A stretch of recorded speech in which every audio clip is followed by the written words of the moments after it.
So I'm getting my book out because I want to talk for a minute about Mars retrograde, and I can't remember if we talked about it or not in the year ahead reading, or in the where we talked about it. I can't remember. Did we talk about Mars retrograde in one of the previous Sacred Union energy updates? We'll just start fresh then. Um, Mars is retrograde, and it has been retrograde for a bit since January. I can't remember in January, but or has it been December? Gosh, Mars is going to go direct in February 23, but it's a very intense energy right now, and I think that we're seeing that play out on the planet. I think that we're seeing that play out in everything that we are seeing. And with Mars retrograde, what I'm also getting and have been getting is this energy of injustice. As a Libra myself, I know that that energy has really been activated, or I should say active, wanting to fight against injustice. And when I'm talking about injustice, I'm talking about, you know, for the benefit of all versus the benefit of few. I'm talking about um, basic human rights, basic human dignity. I'm talking about basic humanity, and basic taking care of the people and animals and every living being and consciousness on this planet. That's what I'm talking about. There's a lot of injustice that is playing out right now, and I feel like Mars retrograde has been bringing that up to the surface, and that's what retrograde energies do. Retrograde energies highlights anything that has been hidden, reflection, review, reveal, to really go deep and see what has been hidden and what needs to come to the surface. And so what has been playing out with this Mars retrograde is we're seeing a lot of that, what I'm calling sacred rage, because it feels like sacred rage. We started channeling this back in November with the wild feminine, the dark divine feminine, with Yeshua, channeling how he would see those injustices. And so it's that kind of energy. Where are you seeing injustice, and how are you standing up for it? How are you standing up for the people who need it, for those who can't speak for themselves, or those who don't have as much of a voice? How are you using your privilege? What we're doing in this Mars retrograde is it's activating our sacred rage, activating our sacred anger. And Yeshua has been with me for the past 6 months with regards to this energy, guiding me, helping me to navigate this energy, and also helping me to balance this out and find that balance and find that peace within myself, while also giving me the strength and the fearlessness to continue to step up, to continue to speak out. With this Mars energy, again, is asking us to reveal what is hidden, and part of what is hidden has been this simmering anger underneath the surface at the injustices that we have been seeing, and now it's time to act. As we have been talking about, it's not enough just to be passive. Regards to your spiritual practice, this is with regards to how you move in the world. This is with regards to your leadership. This is what your ascension journey has been for. This is what all those initiations, all those lessons, this is what all those tests and trials were for. You can think that it's your sacred union is just for your relationship with your twin flame or divine counterpart, and that's fine. If that's a belief that you hold, that's fine, but that's not what we share here. That's not what we teach here. It's deeper, and your twin flame journey and your twin flame connection will always be a part of that. But as we channel back in 2018, when we began our YouTube channel and began these teachings and really began our own ascension evolution, is that the purpose of your twin flame connection is to catalyze you into a homecoming within yourself. And part of that is recognizing not only the sacredness within yourself, but the sacredness within all things. It's a spiritual bypassing if we're just sitting back in that love and that light and we're ignoring everything around us. It is about taking action. And through our journey, we had to go through certain experiences and learn certain lessons, and learn how to hold space and increase our capacity, right? Increase our capacity to hold the energy. As we were clearing and healing throughout our ascension journey, we're bringing in more light codes. And what those light codes do is it enables us to expand in love, expand our hearts, expand our capacities to hold space for others. Well, what does holding space for others mean? It's not just sitting in meditation, it is also taking action, it is also speaking up, it is also defending against injustice. It is an active energy, and that's where you have healed your inner masculine, feeling safe and secure in which to express yourself, which is your feminine, and honoring that intuitive guidance that you receive, but also in the masculine energy of your own masculine energy, feeling safe and secure in which to take that guided action. And so that's what your ascension journey with your sacred partner has taught you as well. And as you come together with your sacred partner in conscious connection, in conscious relationship or communication, or that inner union that is expressed in outer union, it is like a ripple effect. Because what you're doing as you have cleared all those old templates of what you thought relationships should be, what you thought this connection should be, you're recognizing that there is a higher purpose. And that higher purpose is about seeding new ground. It's a very specific phrase that they just said, seeding new ground. What they're saying is planting seeds for almost like the next generation. That doesn't mean that it's not going to be for you as well, but planting seeds. And sometimes we plant seeds in such a way that we never see how it grows, but those seeds are planted, and that's what your love does. It's unconditional, and it has a ripple effect. And it's been fascinating for me because I can see the ripple effect, and I have been seeing the ripple effect all around me as a result of my shifting and my energy transforming and my healing. I can see how the dynamics within my family is changing and how the dynamics with each other is changing, and it's also actively triggering people to their own healing journeys. I've seen that with my counterpart's ex. I'm literally seeing that with her, and she's actually coming to me for guidance and using the term I'm healing. I'm on a healing journey, and it has been phenomenal to watch her to go through it. And it's not pretty, we know what that's like. We know what that's like. I spent years sobbing and crying and grieving and clearing energy and going through that journey. It's you go through the darkness of yourself, right? You're bringing up all those unhealed wounds and patterns and trauma. So it's not pretty, but it is the way through. And to be able to hold that space for others, that's where your ascension journey has been for. And with your counterpart, you're both playing that role. You're both holding that space for other people. So it's not about the relationship itself. It never has been. That's an expression of your love. That's an expression of your physical human essence. But it is about the ripple effect and how your love in that unconditional container and expression of itself reflected between the two of you, it is just a ripple effect that affects everyone. And you can see that especially in the people that are in your life. I wouldn't believe it if I wasn't seeing it for myself. Everything that I share here, everything that we channel is coming from personal experience. Well, maybe not everything that we channel, but it's stemming from personal experience, that we have been through this evolution, and we're seeing that. We're seeing the ripple effect. Coming back to this Mars retrograde energy, anything that is unhealed, especially when it comes to injustices that may have played out in your own life or that you have felt within the world, especially as empaths and highly sensitive persons, you are deeply feeling when it comes to the injustice in the world. It is being revealed on another level so that you can use everything that you've learned and who you have become.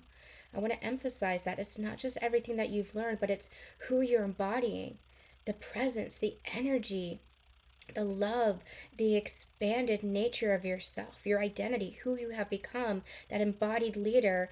Now it's about expansion and having that ripple out to affect all. anything that has been underneath the surface. And it might be showing itself as anger, it might be showing itself as sacred rage, but that's what this Mars energy is all about. Mars is the god of war.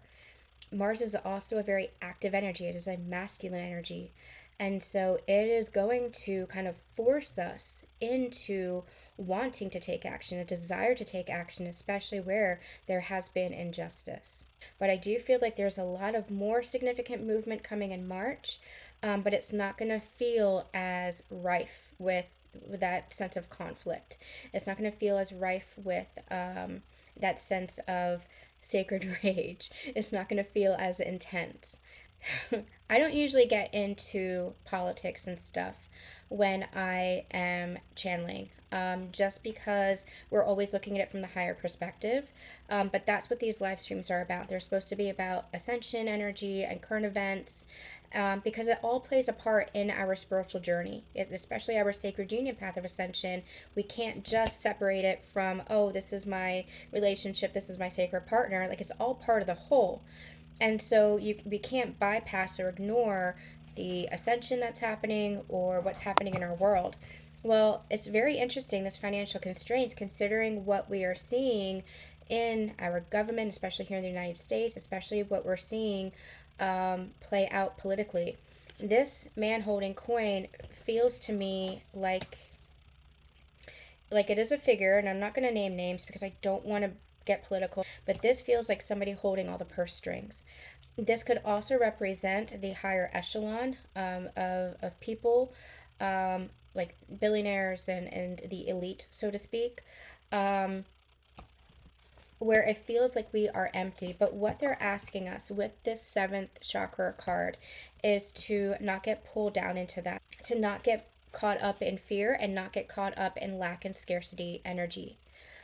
Don't get caught up in everything that you're seeing. Don't get caught up in everything that is playing out. And it is playing out for a purpose, is also what they're saying. It is playing out for a purpose. And a lot of that is to wake people up and continue to wake people up into that action. And that plays a part in that sacred rage that we were just talking about.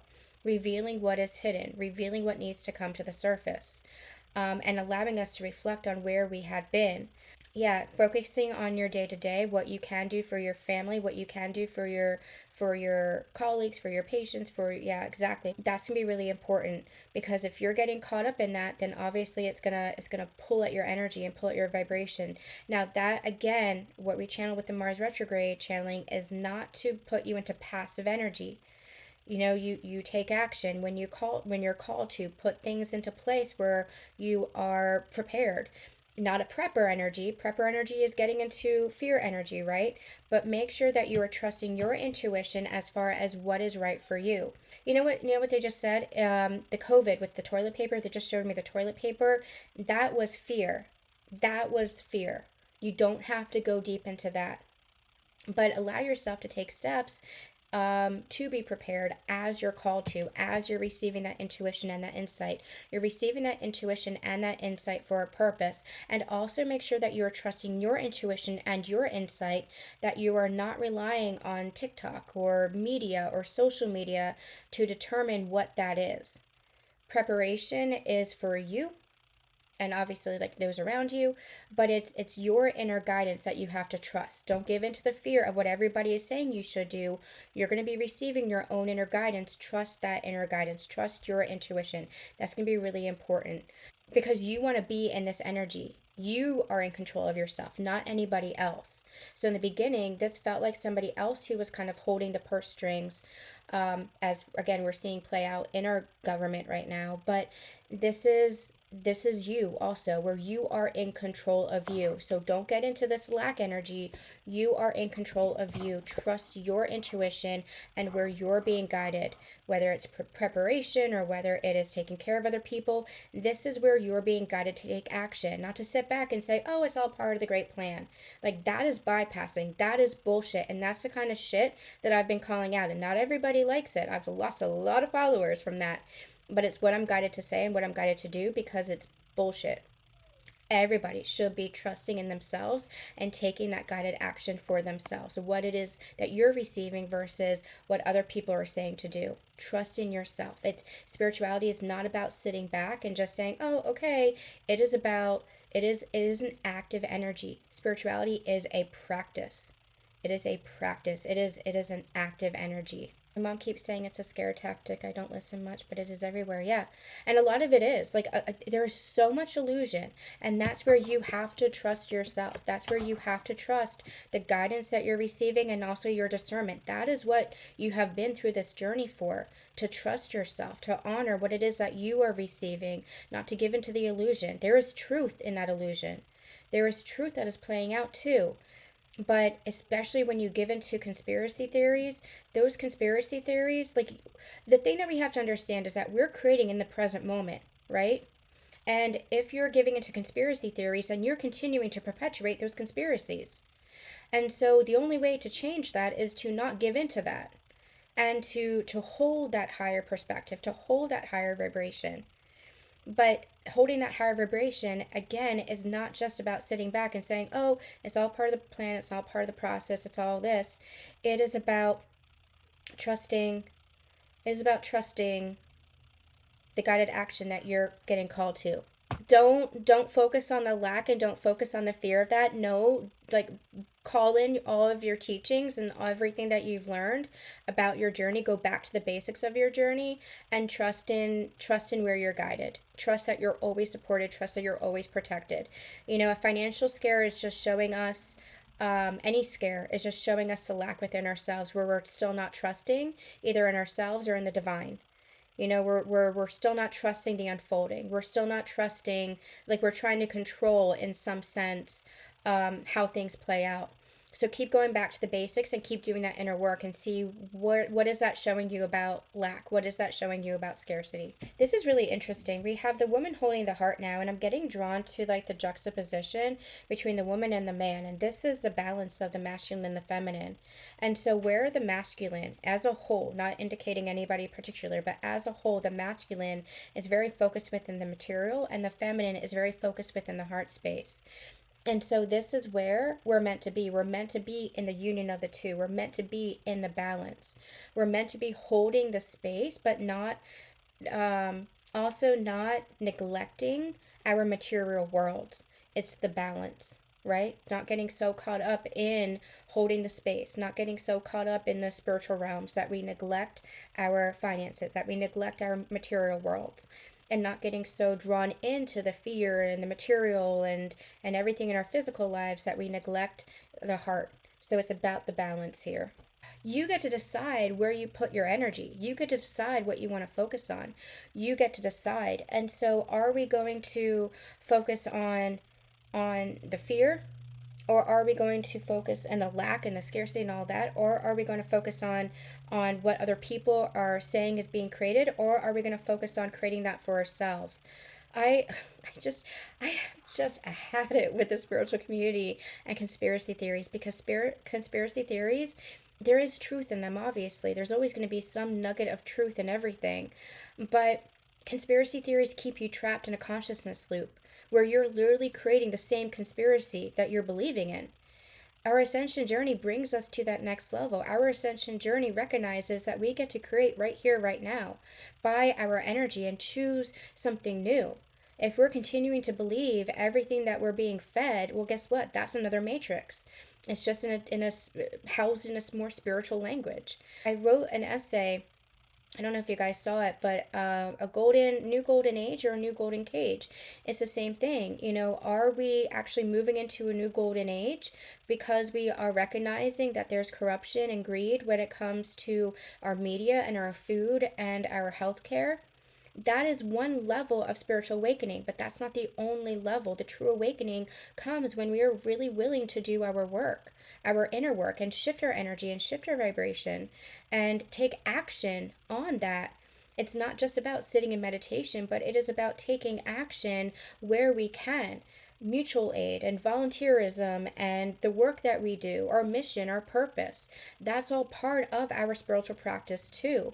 That's the choice that we have to make. Are we just going to kind of give our power over to these conspiracy theories? Are we going to give our power over to these leaders? Are we going to give our power over, or are we going to take charge, make a choice? That choice is truly ours.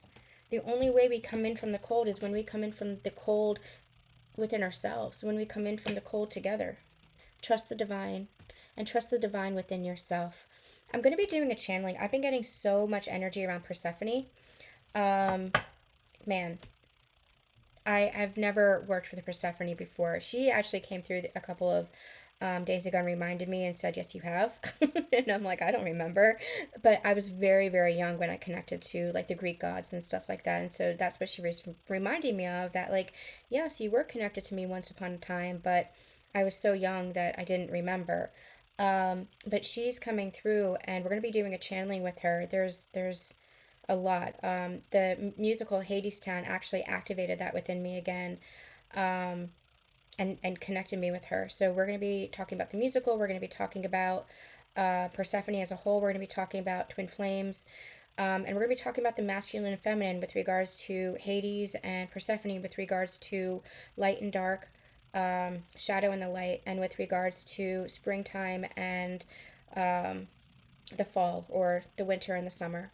We're going to be talking about all of that with Persephone, and that's what she's reminding me of. Like, this is Persephone energy right here. So I do feel like things are going to shift in the spring. And right now, we're just holding the space in the winter time. There's a lot that is happening right now. And what they're also bringing me is it's very interesting how winter time is a time of hibernation, hermit mode, kind of going within. There's a Dutch word, Norwegian. It's all about like comfort, all about like home and comfort and hearth and stuff like that. It reminded me of that word, and that's what winter time is all about. But it's very interesting because this winter, 2025, what we've seen is a lot of activity. We've seen a lot of shifts, we've seen a lot of change. That has kind of shifted our rhythms, the rhythm, the cycles that we as humans are in, and even that the world is in as a whole, the energetic collective world as a whole. And so it's about coming back to ourselves, because there is going to be movement come spring. There is this rebirth energy that's coming through. Persephone is reminding us that after, she's in the underworld for 6 months, then she comes back and she brings light to the earth. So there is going to be this movement, there is going to be this shift. And that's where we're holding space right now. Again, holding space doesn't mean passivity. We're taking action where we're called to, but also there's an energy here of preserving your energy by not giving in to all of the fear mongering that is taking place. Okay, channeling or meditation? Well, I feel like I want to do a meditation with Persephone. Okay, you know what? Close your eyes. Close your eyes, y'all. We're going to do this.